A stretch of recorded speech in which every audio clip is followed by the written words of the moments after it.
for today's video nga is checking tayo ngayon ng ng mga paninda natin kung malapit na ba ang expiration.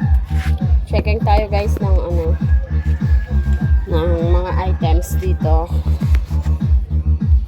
Kasi kawawa naman pag may bumili sa atin ng customer na na makakain or makainom ng expired na. Kaya checking ako. Lagi ko sine-check yung paninda ko kung malapit na ba ma-expired. Kaya ngayong araw is checking tayo ngayon ng ng mga items.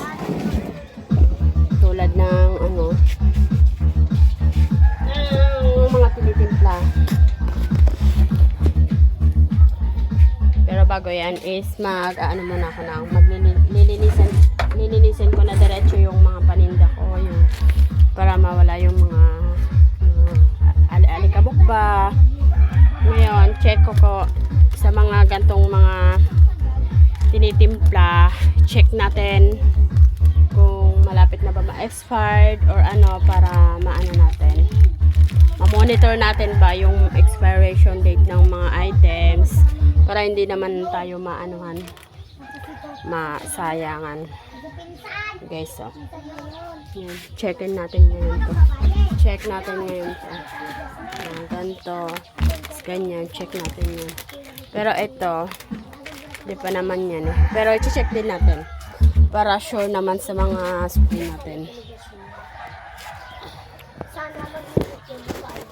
Punas muna ako ng mga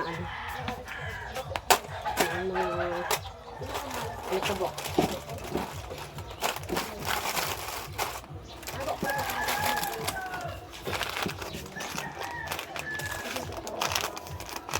Checking tayo lagi ng mga items natin para good naman tayo sa ating mga customer.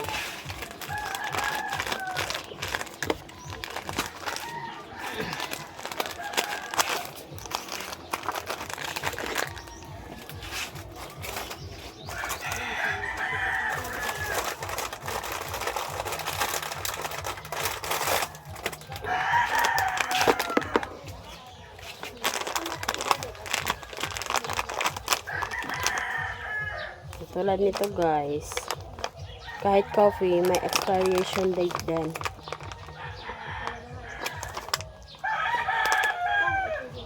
Pero ito wala pa naman.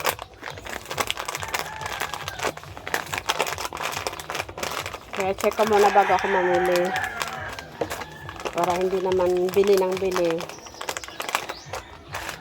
tapos dumadami, hindi natin alam gadabili ko, hindi na pala malapit nang ma-expire. Kaya check muna bago mamili para paubusin na muna yung items.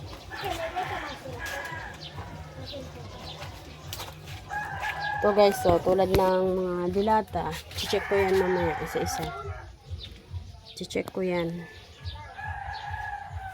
para naman hindi naman masayang. Babuts guys, thank you for watching kasi may gagawin pa ako.